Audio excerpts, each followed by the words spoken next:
Տապանում հյուրընկալել եմ ազգային ժողովի քաղաքացիական պայմանագիր խմբակցության պատգամավոր Լիլի Մինասյանին, Տիկին Մինասյան, շնորհակալ եմ հրավերն ընդունելու համար։ Շնորհակալ եմ, որ հրավիրեցիք։ 29 հասարակական կազմակերպություններ եւ քաղաքասարակության ներկայացուցիչներ արձանագրում են, որ Հայաստանի օրենսդիր եւ գործադիր մարմնի ներկայացուցիչները շարունակում են միջամտել եկեղեցու գործունեության ինքնավարությանը եւ ազատությանը, խախտելով սահմանադրությունը, խղճի ազատության եւ կրոնական կազմակերպությունների մասին օրենքը, կրոնի կամ համոզմունքի ազատության միջազգային նորմերը եւ մարդու իրավունքների եվրոպական դատարանի նախադեպային որոշումները, նաեւ խստորեն դատապարտում են ուժային կառույցների, այդ թվում ազգային անվտանգության ծառայության կողմից եկեղեցու սպասավորների նկատմամբ ճնշման գործադրումը։ Նախ Տիկին Մինասյան, ինչ եք միջամտում եկեղեցու ներքին գործերին եւ երկրորդ, արդյոք այդքան վտանգավոր են եկեղեցու բարձրաստիճան հոգեվորականները պետության անվտանգության տեսանկյունից։ Նախ չենք միջամտում, երկրորդը մի հատ հարցել էս 29 հասարակական կազմակերպություններ, շուտ նախաձեռնություններ, անունները գիտեք իրենց լսել եք որևիցե գործնությամբ,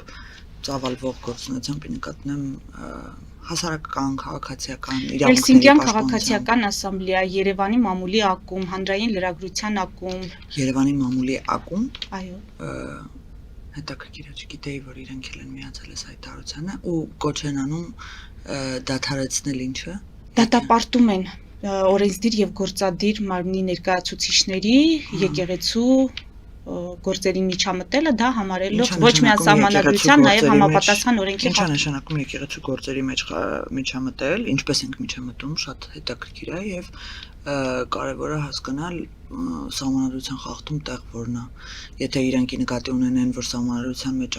գրված է հստակ եկեղեցին անջատապետությունից, օրինակ ինչի եկեղեցու բարձրաստիճան ներկայացուցիչներին այս 3 տարվա ընթացքում այս նույն հասարակական կազմակերպությունները կոչ չէին անում, որ դուրս գա քաղաքականությունից։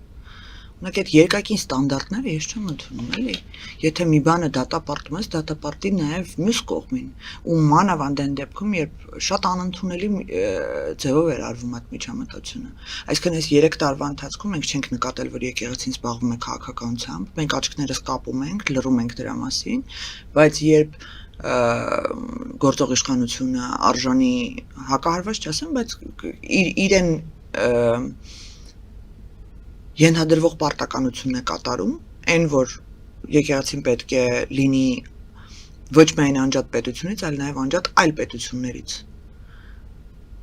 Երբ հստակ գիտենք, տեսնում ենք, որ նույն քաղաքականությունն են վարում, նույն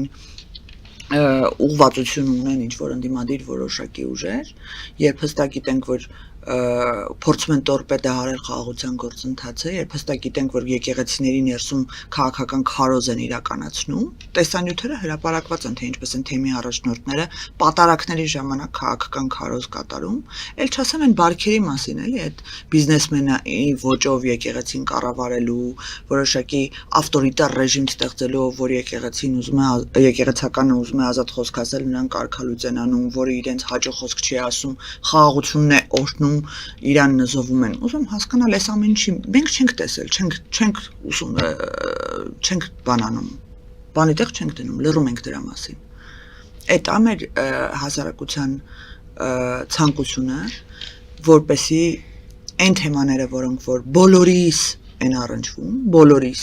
քաղաքականությունից դուրս են անգամ, բայց այս դեպքում քաղաքականության ներսում են անգամ, մենք պետք է աչքներս կապենք, ասենք չէ, լռենք ու ընդհանրապես չզբաղվենք դրանով։ Դա է մեր ցանկությունը։ Ես կարծում եմ, որ ի սկզբանե երբ այս գործընթացը սկսվեց, մենք շատ մեծ բան ունեինք, էլի, մտավախություն ունեինք, որտեղ շատ նրբազգաց թեմա է, յուրաքանչյուրի համար սենց նուրբ լարերին դիպչող թեմա է։ Երբ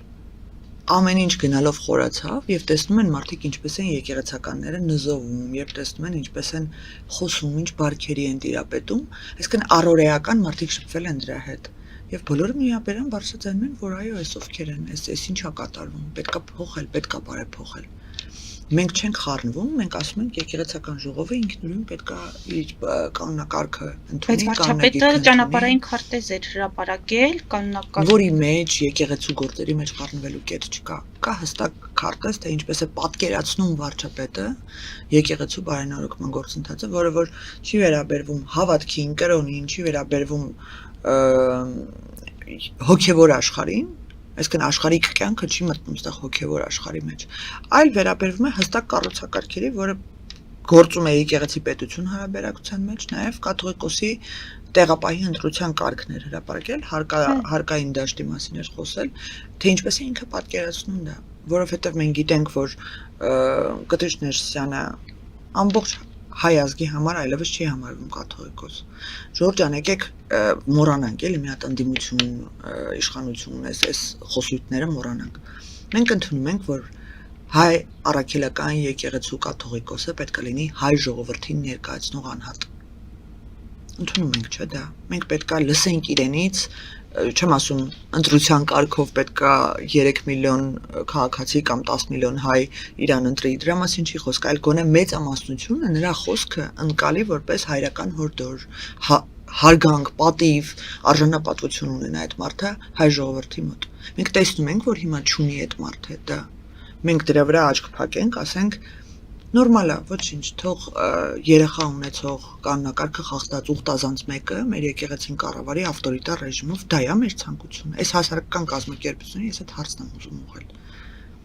Թե թողնենք, որ ասում են թողեք ինքնուրույն պետք է կարգավորվեն, թողում ենք, ով ձայնը բարձրացնում, հեռացնում են։ Ասում են կոմպրոմատների ազդեցություն տակ են նրանք ձայն բարձրացրել բոլորի վրա էլ վստահաբար այսինքն երբ որ քահանաներ էին, տեր Արամներ, տեր Թադեներ, տեր Աղաններ, դա անգամ 2 տարի առաջ ձայն բարձրացրել, մենք դրա մասին չէինք էլ իմացել, որ ասել էր ինձ ցույցերի զորով մի ուղարկեք, հարազատ մորս, որը որդի է ուղարկել, ցույցերի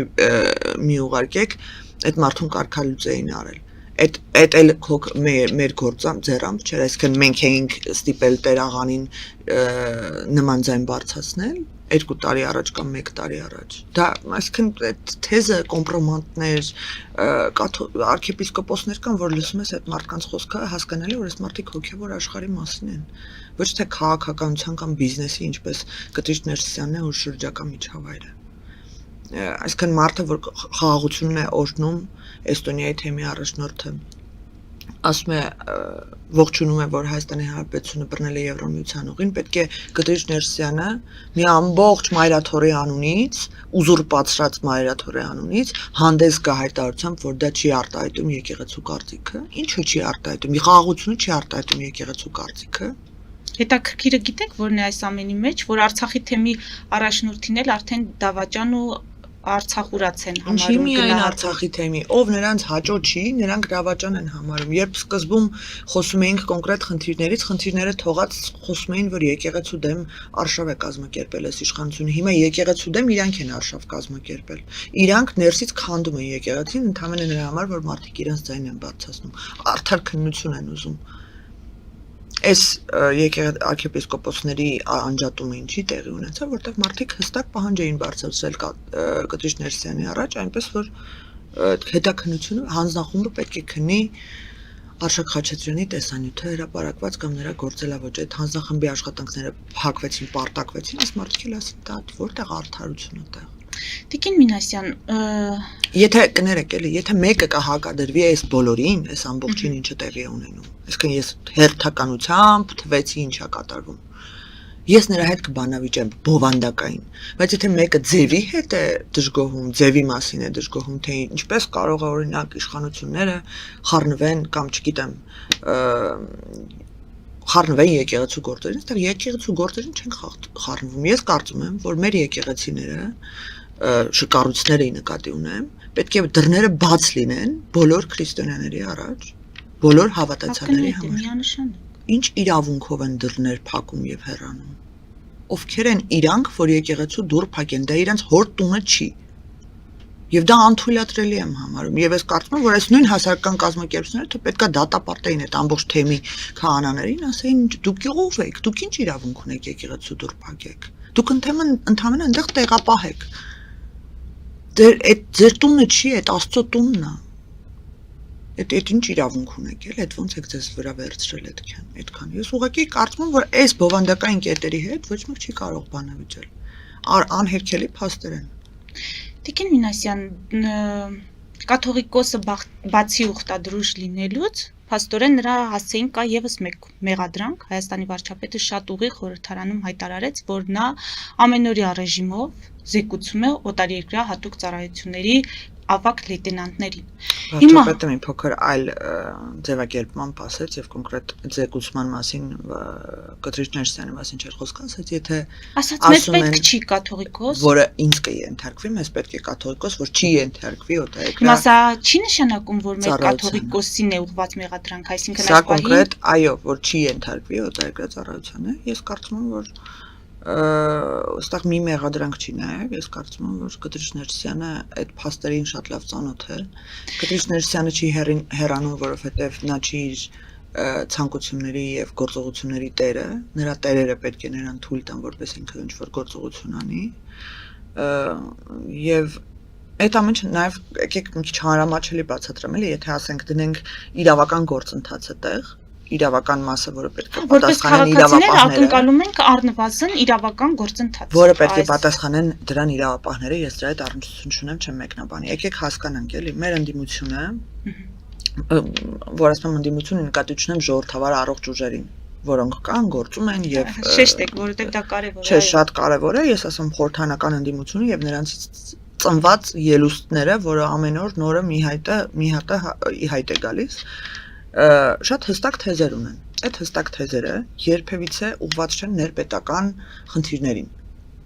Մենք չենք լսել նրանցից, որ օրինակ խոսեն, հա, այտենց օթում բառեր են ասում, ուժեղ բանակ ունենանք, ազգային պետություն ստեղծենք, այդ կենացների մասին է խոսքը, էլի։ Իսկ արտաքին քաղաքականության գործում մշտապես ուզում են մեկ կենտրոնից կախվածություն, Լեռնային Ղարաբաղի թեմայով կոնֆլիկտի հարատևում եւ ըստ դրա այդ կոնֆլիկտի ցավը ողբերգությունը անդադ շահարկել եւ մեղադրել իշխանություններին որևիցե գործողություն չանելու մեջ անընդմեջ դիվերսիֆիկացիային դեմ գնալ, տնտեսական դիվերսիֆիկացիայի մասին եմ խոսում, որ եթե մի բանը առնում ես մի երկրից, իրենք դեմ են դրան, պետք է անդադ կախված լինես այդ մի երկրից, եթե հանկարծ ուրիշ երկրից փորձես առնես Ղազախականցորեն ձեզ օրինակ, հիմա վերջերս խոսակցություն են գնում ադրբեջանական նավթի մասին, նրանք դեմ են ցանկացած այլ տեղից, որոնց է տնտեսական համագործակցության։ Այս ամեն ինչին մշտապես զուգորդվել է այսպես կոչված մայրաթորի հայտարարությունները։ Ինչի եմ ասում այսպես կոչված, որտեղ մայրաթորը իմ համար իմ հայ առաքելական եկեղեցու գլուխն է, իսկ այս պահին նա ուզուրպացված է Կտրիչ Ներսյանի կողմից։ Եթե այդ հայտարարությունները չլինեին նույնական, Եթե օրինակ ՀԴ Գերագույն մարմնի 135-ամյակին նվիրված arczepiskoposներ չգնային կամ սրբազաններ չգնային օրհնելու այդ process-ը, եթե անընդհատ մի ուժի եւ մի քանի ուժի հարող ակցիաներին չմասնակցեին, եթե նրանց քաղաքական խոսքը, որտեղ նրանք քաղաքական խոսք են ասում, ամբողջությամբ նույնական չլիներ մեր գործընկեր պետության Ռուսաստանի Դաշնության արտաքին գործերի նախարարի խոսնակի հետ, ես կասեի լավ, ես սխալվում եմ։ Բայց ինչպես է ստացվում, որ այս 5 տարին էլ հրաժարականի պահանջից սկսած մինչև ցանկացած գործընթացի վերաբերյալ կարծիք, սահմանազատման վերաբերյալ մայրաթորը հայտարարություն է տարածում, տավուշից գյուղեր եք հանձնում։ Ացնդել եք։ Հələ որ քաղաքական ուժերն են դա մանիպուլացնում, ես հասկանում եմ, բայց եկեղեցին ինչ գործ ունի, կամ լավ գործ ունի, հայրենակիցներին մեր հետաքրքիր էր, ո՞նց ես կարողանում տենց սետ սուտ ասել։ Ո՞վ է ձեզ թույլ տվել։ Այդ թեզերը չի գրվում Հայաստանում, հարգելիներս։ Մենք դա տեսնում ենք հստակ։ Գրվում է Ռուսաստանում, որի հետ էլ իշխանությունը համագործակցում է Տիկին Մինասյան։ Աշխատում է, կարևոր է։ Իշխանությունը աշխատում է ամեն դեպքում ոչ մի կապ կտրված չէ։ Իհարկե, մեր դեմ աշխատող պետության հետ որևէ կապ կտրված չէ։ Մեր դեմ ոչ միայն Ռուսաստանի Դաշնությունն է աշխատում, որոշակի, բայց մեր դեմ նկատի ունեմ իշխանությունների դեմ, էլի։ Շատ այլ երկրներ էլ կարող են ունենալ ցանկություններ Հայաստանի դաշտում, Հայաստանի ներքաղաքական դաշտում ազդեցություն ունենալ եւ մենք պետք է այդ երկրների հետ ճշնամանք ունենանք, ոչ։ Մենք պետք է համագործակցենք յուրաքանչյուր երկրի հետ մեր պետական շահից բխող։ մեզ պետական շահը բխում է, որ մենք տնտեսական համագործակցություն ունենք Ռուսաստանի Դաշնության հետ։ Մեր միշտ պետական պայմանագրերը պնդում են, որ մենք այո ունենք որոշակի պարտավորություններ միմյանց հանդեպ, ոչ միայն Հայաստան-Ռուսաստանի հանդեպ։ Մենք շարունակում ենք այդ պարտավորությունները Չէ, այստեղ հարցը այն մասին է, ինչու եք նեղանում, եթե նրանք Բայց նեղանալու մասին Ռուսաստանի չի հետ խոսքը։ խոսույթի առումով թեկուզ նույնական են։ Ինչու նեղանալ, եթե Չեմ նեղանում, ասում եմ, իմ պետական շահից չի բխում դա։ Ես հստակ մանրակրկիտ բացատրում եմ, որ եթե մի կենտրոնից է կախվածությունը եւ անընդմեջ բոլոր մեր ենթակառուցվածքները եղել են այդ մի կենտրոնի ձեռքում, մենք տեսել ենք 20 թվականին ինչա տեղի ունեցել, 22 թվականին, 23 թվականին ինչա տեղի ունեցել, հələ դեռ Լեռնային Ղարաբաղի հետ ինչ էր տեղի ունենում, ասում էին մենք մանդատ չունենք այնտեղ խառնվելու։ 22 թվականին հո Հայաստանի Հանրապետության սահմանի հետ տեղի ունեցավ։ Այսինքն այս մարդկանց հետ միակ զենքի գումար էինք ուղարկում, զենքը չէին տալիս։ Այնքան ներքին խմորումներ են տեղի ունեցել, ինձ թվում է արդեն բոլորը հայտնի են ժողովրդին, այսինքն մենք ինչ-որ թաքուն բան չկա, բայց այդ ամենից զատ մենք գիտենք, որ այո, մենք ունենք տնտեսական համագործակցության սերտ կապեր, մենք ունենք տնտեսական համագործակցության սերտ կապեր նաև այլ երկրների հետ, որոնց հետ խորացնում ենք, եւ մենք կարծում ենք, որ մեր ռազմավարական գործընկերները պետք է մեկը չլինի, պետք է մի քանիսը լինի։ Հիմա սա հստակ ապացուցված, փորձարկված թեզա, որին հերքելը, որին հակադրվելը անիմաստ է։ Որ չես կարող էլի ասենք պրիմիտիվ տրամաբանությունը։ Եթե մյուս կողմն ենք նայում ինչ են ասում են չէ մենակ մեկի հետ ենք ուզում աշխատենք, որտեվ հանկարծ այդ մեկը չջղայնանա։ Որն է մեզ օգուտ, թող ժողովուրդը որոշի։ Իսկ մենք կարծում ենք, որ պետական շահից բխող իրականությունը ժողովուրդը տեսել է եւ հաշտ է դրա հետ։ Այ ընդդիմությունը եւ որոշակի եկեղեցականներ, որոնք գտնվում են եկեղեցու վերնախավում, նրանք անընդհատ կրկնում են նույն թեզերը, ոչ թե իրանք են տենց մտածում, այլ իրանք ասում են, որ իրանք տենց մտածեն, տարբերություն դրանում է։ Դա նշանակում է Տիկին Մինասյան, դուք էլ ասացիք, որ թույլ չեն տալու կաթողիկոսին հեռանալ։ Եվ այս դեպքում, այսինքն այս արճակատումը բավականին երկար է ձգվելու։ Սա Հայաստանի Հանրապետությունն է եւ ոչ մի օտար ուժ չի կարող ստեղ թելադրել իր ցանկությունները կամ իր քաղաքականությունը։ Ոչ իր սատելիտներով ընդդիմադիր ուժերի, ոչ էլ եկեղեցականներով բացառվում է հայ ժողովրդին ապատկանում։ Այսինքն վաղ թե ուշ այդ կաթողիկոսի փոփոխությունը մենք տեսնելու ենք։ Միանշանակ գտեն գնալու է։ Ֆելիչե ժամանակակից ատամնաբուժական կլինիկա։ Այստեղ հարմարավետությունն ու խնամքն առաջնային են։ Այստեղ կիրառվում են ատամնաբուժական ամենաժամանակակից տեխնոլոգիաներ, ճշգրիտ ախտորոշում, արդյունավետ բուժում, նուրբ փորձառություն եւ անհատական մոտեցում։ Սկսած սովորական մանրուքներից մինչև առաջադեմ ընթացակարգեր, այստեղ դուք գտնվում եք բարձր որակավորում ունեցող եւ փորձառու ատամնաբուժական մասնագետների ձեռքերում։ Մեր բարեկամական եւ հյուրընկալ անձնակազմն այստեղ է յուրաքանչյուր այցը հաճելի դարձնելու համար։ Ֆելիչե, ձեր առողջ եւ ամենաերջանիկ շպիտը սկսվում է այստեղից։ Եկեք եւ բացահայտեք նորարարության փորձագիտության եւ կարեկցանքի կատարյալ համադրությունը։ Վաճառվում է գերմանական հնաոճ դաշնամուր 1892 թվականի արտադրության ֆոն Մուլբախ, գտնվում է գերազանց վիճակում, կինը 15000 ԱՄՆ դոլար։ Հեռախոսահամար 094 115 310։ Երևան շիփինգ, սենսացիա ստեղ, հա։ Այո, ճիշտ եք եկել։ Սանդրոցներ Երևան ուղարկելը $2.99 օթանավով։ Այո, Իսկ եթե դոլար ուղարկես, դոլար ստանան։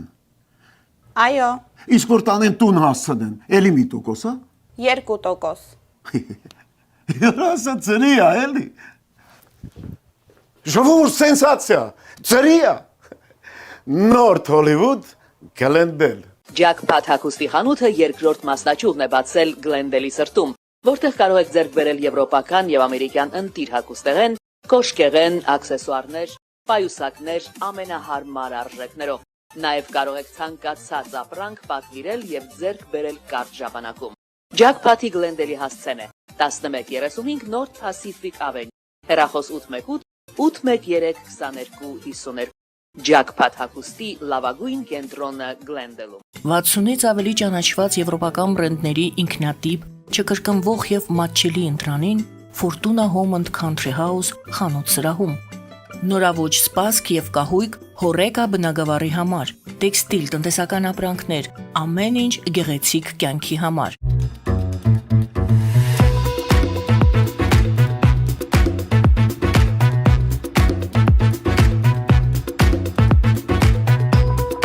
Արարատ ռեստորան, ընտանեկան եւ ընկերական ժամանցի լավագույն հասցե, սիրված արտիստներ, հյուրընկալ մթնոլորտ, հարուստ ճաշացան, անմահական խորտիկներ, Արարատ ռեստորան, հասցեն անփոփոխ, սիրով սպասում ենք ձեզ։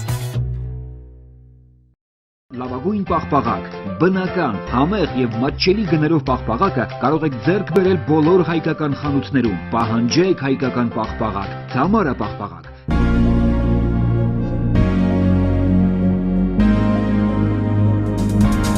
Տպագրեք ձեր գիրքը Նոյան տապան տպագրատանը, ինչպես նաև թերթեր, ամսագրեր, բուկլետներ եւ այլն։ Հասցեն քաղաք Երևան, Իսահակյան 28 առաջին հարկ։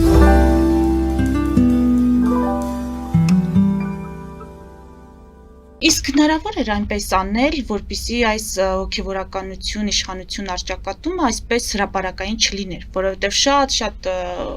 քաղաքացիներ, այդ թվում այս հանրային պարակտվածությունը չեն համարում երկրի շահերից բխող։ Մենք էլ չենք համարում, բայց այդ դեպքում, երբ մենք գնում էինք երկխոսության, հրաժարականի պահանջներ էր հնչում միայն։ Այսինքն այստեղ միակողմանի չպետք է նայել այդ գործընթացին, եւ ամենակարևորը մեր հասարակությունը մշտապես վախեցել է այդ դոգմատիկ իրականությունից, փակ սիստեմներից խոսալու, խնդիրները բարձրացնելու, որտեղ այո, մենք տարիներ շարունակ մտածել ենք, օրինակ մեր բանակը մեր սրբությունն է։ Բանակի վերաբերյալ կամ որևիցե գեներալի վերաբերյալ որևիցե վատ բան չի կարելի ասել, որովհետև մեր սրբությունն է։ Ու այդ փակ սիստեմի արդյունքում նրանք լճանում են, եւ այդ լճանալը բերում է նաեւ մեր հասարակության որոշ շերտերի պարակտման ներքին։ Հիմա եթե բոլորը դրա մասին գիտեն, դրա մասին խոսելը, ինչ խնդիր է։ Ես կարծում եմ, որ հակառակը խնդիրները բարձրացնելով էս խնդիրները լուծում։ Եվ նորից եմ կրկնում, այն տարիների ընթացքում ինչ տեսել է մեր ժողովուրդը քահանաների եկեղեցականների կողմից, որոշ, ես ուզում եմ անընդհատ շեշտել, մենք ունենք ոսկյա մարդիկ, մենք ունենք ուղղակի քահանաներ, որոնց հետ խոսում ես, ամբողջ ցավերը տանցնում են, հոգիդ մաքրվում է ու հասկանում ես, որ իրապես հոգևոր մարդու հետ ես առնչվում։ Որոշ քահանաներ էլ, որոնք որ հիմնականում բարձր պաշտոններ են զբաղեցնում, հակառակն այդ մարդկանց հետ խոսում ես, մենակ բիզնեսից են խոսում։ Ոչ մի հոգևոր արժեք չկա։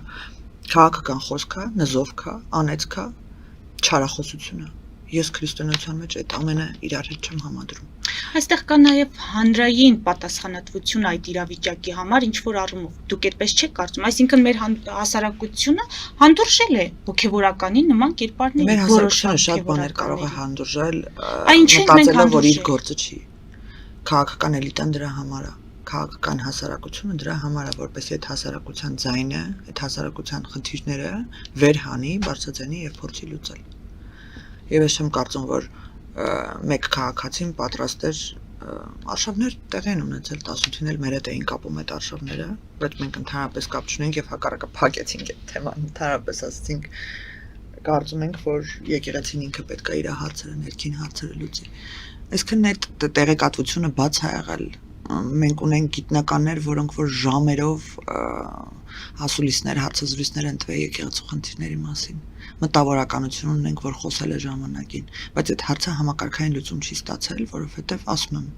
մարդիկ ուզուրպացրել են եկեղեցին եւ մեկ քաղաքական ուժի շահեր են պաշտպանում։ Մեկ ասելով այդ ընդհանուր ընդդիմադիր էլի ներողություն։ Քանի որ դուք ունեք շփումներ, ինձ հետաքրքիր է միջազգային գործընկերների արձագանքն ինչպիսին է այս ամենին, որովհետև ներսում ձեր ասած այդ խմբակցությունները նաև լսումներ իրականացրեցին քաղբանտարկյալների հարցով, վստահաբար երևի ակնկալելով, որ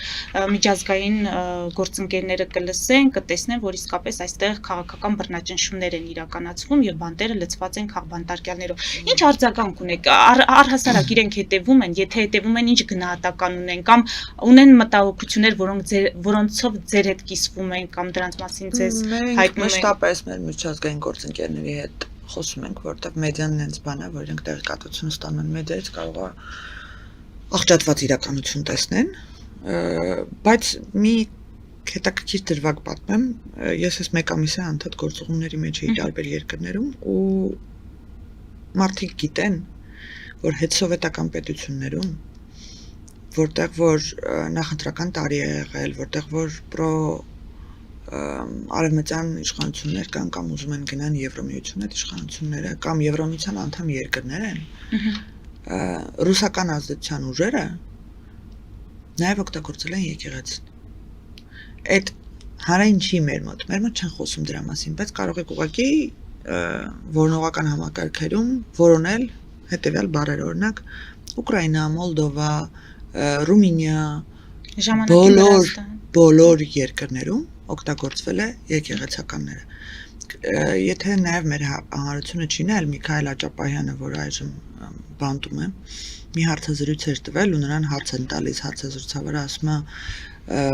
ասում են, որ KGB-ի գործակալները ներդրվել են սովետի ժամանակ եկեղեցու մեջ, եկեղեցականների մեջ, ասում է, այո, եղել է նման բան, երբ որ այսինքն սովետի ժամանակ կրոն չի եղել, դրանից հետո երբ եկեղեցին թույլ է տրվել է, օգտագործվել է եկեղեցին, որպեսզի հասարակություններին իրենց ուզածը մատուցեն եկեղեցականների միջոցով։ Ասում եմ, բայց մեր եկեղեցականները գնացել են KGB, շատ կոպիտ բառ ասեմ, որ մեր ժողովրդած կնա դվայնոյ ագենտ են խաղացել, էլի։ Իսկ մեր հակառակը բերել են ստեղ իրանք են ագենտ դարել։ Այսինքն մարդիկ փաստացի ընդունում են այդ ամեն ինչը։ Այստեղ ոչ մի իրականության այդ շեղում չկա, էլի։ Եվ ինչ վերաբերվում էր միջազգային գործընկերներին, բոլոր միաբերան ասում են, այո, եկեղեցականները, այդ եկեղեցի բառը, որ ասում եմ, ինձ ցավ եմ զգում, բայց եկեղեցականները շատ դեպքերում օգտագործվում են նաև քաղաքական պայքարի համար, եւ այդ ամենքան ակնհայտ է, այնքան լուրեր, այնքան մեծ ռեպորտաժներ են դրա մասին պատրաստվել, որ իհարկե մեր թեմայով նորություն չի որոշների համար։ Մի դրվագ կար վերջերս, որ մեր սիրելի օլիգարխի որդին գնացել էր Ամերիկա, մեծ հարցազրույց էր տվել Տակեր Կարլսոնին, եւ Տակեր Կարլսոնը ամբողջ հարցազրույցի նարատիվը այն էր, որ Հայաստանի Հանրապետությունը քրիստոնեության դեմ է պայքարում, ցույց մի հատ գլխագիր ջրածլներ, պատմական փաստերը խեղաթյուրվեցին, իհարկե ամեն ինչը գնաց քրիստոնյաների ուղղությամբ, այն դեպքում երբ կոնֆլիկտը, Ղարաբաղյան կոնֆլիկտը կամ այլ կոնֆլիկտներ կրոնական հողի վրա չեն եղել Հայաստանի Հանրապետությունում, այդ դնում է մի կողմ, բայց վերջերս էլ մի այլ մեծ լրատվական անդրադարձավ այդ հարցազրույցին եւ պարզ իրականություն ցույց տվեց, որ այստեղ ոչ կրոնական է թեման, ոչ հավատքի մասին է թեման։ Տեսնում ենք, որ մեր եկեղեցում ամեն կիրակի պատարակներ է տեղի ունենում, որին մասնակցում է մեր քաղաքական ուժը։ Տեսնում ենք, որ քաղաքական իշխանությունը այս տարիների ընթացքում ամենամեծ ներդրումներն է իրականացրել եկեղեցիների վերանորոգման, պատմամշակութային արժեքների վերանորոգման, եկեղեցական մասունքների Հայաստան բերելու մասով։ Ուզում եմ ասեմ, այդ թեզը, որ իբր Թուրքիայի պարտադրանքն է, չգիտեմ, այլ երկրների պարտադրանքը այնքան ծիծաղելի է, որ փաստերով Ավելին ասում են հանձնում ընդունում է տեղի ունենում Ռուսաստանը, քանի որ հեռանում է թույլ է, տեղը զիջում է Թուրքիային եւ հիմա պրիմիտիվ մտածողություն է ու ընդհանրապես արտաքին քաղաքականությունը մարդիկ նենց էմոցիոնալ են ընկալում, այդքան միատար, միահարկ բան չի, մեկը մեկի հետ լավ է, չէ, մեկը մեկի հետ բարի շեց, թշնամացավ, տենց չի լինում։ Ռուսաստանի Դաշնությունն էլ ինքը իր շահերը ունի Թուրքիայի հետ, համագործակցում են, այսինքն չի կարելի էլ այդքան պրիմիտիվացնել քաղաքականությունը։ Պատարակների մասով շատ կարճ մի դիտարկում Տիկին Մինասյան ասում են ումով եք անում այդ պատարակը, ուժայիններով, գործադիրի եւ օրենսդիրի ձեր ներկայացուցիչներով եք հիմնականում լցնում եկեղեցին եւ այդ պատարակները ոչ այնքան պատարակ են, որքան շոու։ Դեսում հասկանալ լոգիկան այդ հարցի։ Հո քաղաքական ակցիա չի դա։ Այսինքն մենք բան ենք, ակտիվիստ ենք, ինչ ենք բացել։ Ինչ են պատկերացնում պատարակը ինչ է։ Մենք գնում ենք եկեղեցի քահանայի կողմից մատուցված պատարակը լսելու։ Հոգևոր պատարակը լսելու։ Այդտեղ քաղաքականություն չկա։ Թե ումով, ինչով, կարող արդյոք մենակ գնար։ Ձեզ ինչ։ Դուք որ այսքան տարի ընդհանրապես եկեղեցուց հեռու եք եղել եւ Այսինքն սա քաղաքական ակցիա չի, որ ինչ-որ լրագրողներն են ավելի շատ դրան ուշադրություն տալիս, այդ ընդդիմադիր լրագրողները գնում են, փորձում են մարդկանց խոսեցնել, ինչ-որ ներսում պայթյունն է, վտանգ իրավիճակներ ստեղծել, մարդկանց են ուղարկում եկեղեցում գոռալու։ Մենք գնում ենք պատարակ լսելու։ Որն է հարցը էլի դրա։ Ամփոփելով Տիկին Մինասյան, որպես իշխանության ներկայացուցիչ, նաև որպես քաղաքացի, ձեզ մտահոգում է Ալիևի կողմից գիտնականներին իջեցված այդ հանձնարարականների հանգամանքը, երբ նա հանձնարարություն է տալիս, որ պետք է գտնեն կամ ստեղծեն պատմագիտական, քարտեզագրական հենքեր, որոնցով հետագայում կապացուցեն, որ մեր տարածքը իրենց տարածքն է։ Եվ ասում են, որ Ալիևյան ռեժիմը երկարաժամկետ կտրվածքով է աշխատում։ Ես նման արտահայտություն չեմ լսել, գտնել կամ ստեղծել քարտեզագիտական կամ գիտական եզրեր, որ ապացուցեն, որ մեր տարածքը իրենց տարածքն է։ Ես նման խոսք չեմ լսել։ Հիմա դուք ինչ եք տեսել այդ մասով։ Արևմտյան Ադրբեջանի մասին է խոսք գնացել, նաև այն, որ ռուսական քարտեզներում, ցարական ժամանակներում չեք գտնի Սևան կգտնեք գյոգչայտայտությունը, որը որ ընդհանրապես չի խոսում մեր տարածքի ադրբեջանական լինելու մասին, որտեղ այդ ժամանակաշրջանում Ադրբեջան բառը ընդհանրապես չկար։ Կար գյոգչա գրած Սևանի վրա, այդ քարտեզի վրա կոնկրետ, բայց Ադրբեջան ընդհանրապես չկար։ Պետք չի ծայրահեղացնել, պետք չի անընդհատ բորբոքվել եւ նյարդայնանալ այս խոսույթից, որտեղ ես կարծում եմ, որ Ալիևը կամ ընդհանրապես ադրբեջանական մամուլը, ադրբեջանական փորձագետները շուտ sense հասկացել են մեր նյարդը, մեր նյարդաթելերի հետ, այսինքն խաղում են, նվագում են մեր նյարդաթելերի վրա, որտեղ ամեն անգամ մի հատ հայտարարություն անելուց մեր ամբողջ մեդիան տրակում է եւ տրակում է շատ սխալ ձևակերպումներով, օրինակ ասում էին Ալիևը Սևանը համարում է Իրանը, ասում է Գյոգչա, տենց չէ ձևակերպումը։ Ձևակերպումը հստակ է ռուսական ցարական քարտեզներում, եթե գտնեք ժամանակին չկար գրած Սևան, կար Գյոգչա։ Եվ եթե մենք տենց խորանանք պատմագրության մեջ լիքը փաստեր մեր կողմից են ստեղ, չենք ուզում դրա մասին խոսել։ Չնյարդանալ, չբորբոքվել, իսկ ինչ վերաբերվում է մեզ, մենք աշխատում ենք այդ ուղղությամբ։ Մենք բազմաթիվ միջազգային հարթակներում խոսում ենք նրա մասին, որ Արևմտյան Ադրբեջան թեզը, փախստականների հետ վերադարձի մասին խոսույթը չի նպաստում խաղաղությանը եւ խնդրում ենք մեր գործընկերներին կառուցողական խոսույթը խրախուսել, որովհետեւ այդ կառուցողական խոսույթի եւ խաղաղությանը միտված գործողություններն են, որ իրականության մեջ հողի մեջ կարող են բերել խաղաղություն։ Իսկ մեր տեսանկյունից հողի վրա արդեն տեղ են ունենում բաներ, որին կարելի է ուշադրություն դարձնել։ Նույն ղազախական ծորենի հետագայում այդ նավթամթերքի տեղափոխումը Ադրբեջանի տարածքով դա քայլ է դեպի խաղաղություն, պետք է տեսնել այդ խաղաղությունը։ Նույն Հիկմետ Աջիևի հայտարարությունները, որ Հայաստանի հետ հարաբերությունները պետք է կարգավորման գնան, մենք ոչ հողային, ոչ տարածքային պահանջ չունենք միմյանց նկատմամբ։ Այս ամեն ինչը պետք է լսել, մենակ մի կողմը մի լսեք։ Շատ դեպքերում այդ երկրորդ կողմը ներքաղաքական խոսույթ է։ Իր երկրի ներսում տեղի ունեցող խմորումների արդյունքա, ոչ թե մեզ ուղղված խոսույթ է։ Բայց ես ինչքան էլ որ այդ խոսույթը ասեմ պետք չի բորբոքել, բնական է, որ մեզ էլ է անհանգստացնում եւ մենք բազմիցս բարձրացնում ենք։ Այսինքն աշխատանք տարվում է ամեն դեպքում իրենց այդ հնարած թեզերի, նարատիվների դեմ առնվազն միջազգային հանրության աչքի առաջ, որպեսզի նրանք ժամանակի ընթացքում չկարողանան իրենց հորինվածքները այսպես արդարության տեղ, հաշվի առնելով թե ֆինանսական ռեսուրսը, թե իրենց կարողությունները մասնագետներ վարձելու, չգիտեմ, համապատասխան լոբիստական աշխատանք տանելու եւ դրա արդյունքում հասնելու այդ հորինվածքները մի բան իրականություն դարձնելու։ Էլի մեր այդ վախերն են մեզ առաջնորդում, էլի մեր մոտ կա սենց մի հատ արտահայտություն արեցին ցեղասպանվածի ֆանտոմային ցավեր ունենք։ Միայն ոչ դա Տիկին Մինասյան։ Մենք Արցախ ենք կորցրել։ Մենք 30 տարի մենք գիտեինք, որ Արցախը մերն է, բայց հետո հասկացանք, որ Ալիևը կարողացել է աշխարհին համոզել։ Դա նրա արդյունքը չի։ Բա ինչի՞ արդյունք։ Դա նրա արդյունքն է, որ մեր իշխանությունները երբևէ չեն ասել, որ ինչ են բանակցում, որ ամբողջ աշխարհը չի ընդունում, որ Լեռնային Ղարաբաղի հանրապետություն կա։ Չեն ասել մեր ժողովրդին, եկեք ճիշտ խոսենք, մեր ժողովուրդը միշտ մտածել է, որ կա Արցախ, մեր կպած մերն է, մեր պետությունն է։ Բայց չեն ասել, չէ՞։ Այդ նրա արդյունքը չի, որ Ալիևը ինչ որ խեղաթյուրումներ է իրականացրել։ Բայց դրա հետ մեկտեղ մի ուրիշ բան էլ էլի, ես չեմ կարծում, որ միամիտի տեղ ենք դնում միջազգային հանրությանը այն դեպքում, երբ Հայաստանի Հանրապետության հայ ժողովրդի պատմության մասին իրենց արխիվներում 10 անգամ ավելի արժեքավոր նյութեր կան, քան մեր մոտ։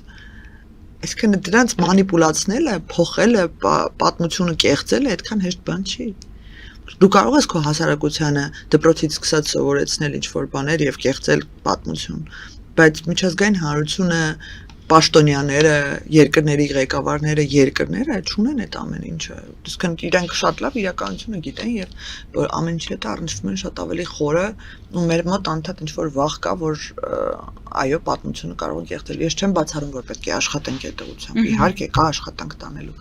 բայց մյուս մասն էլ այդ վախը պետք չի մեզ առաջնորդի։ Մեզ պետք է առաջնորդի մեր օրակարգը, ինչ ենք մենք ուզում։ Խաղաղություն ենք ուզում, պետք է ամեն ինչ անենք դրա համար։ Քայլ առ քայլ բոլոր կնճռոտ հարցերը, խրթին հարցերը դիվանագիտական ճանապարհով խոսելով լուծենք ու գնանք առաջ։ Շնորհակալ։ Ես եմ շնորհակալ։ Մեզ դիտողներին հիշեցնեմ, որ զրուցում էի Ազգային ժողովի քաղաքացիական պայմանագիր խմբակցության պատգամավոր Լիլի Մինասյանի հետ։ Մեր ուղիղ եթերները կարող եք դիտել Patreon-ում, նաև այդ հարթակում աջակցել մեզ էկրանի երևացող QR կոդով։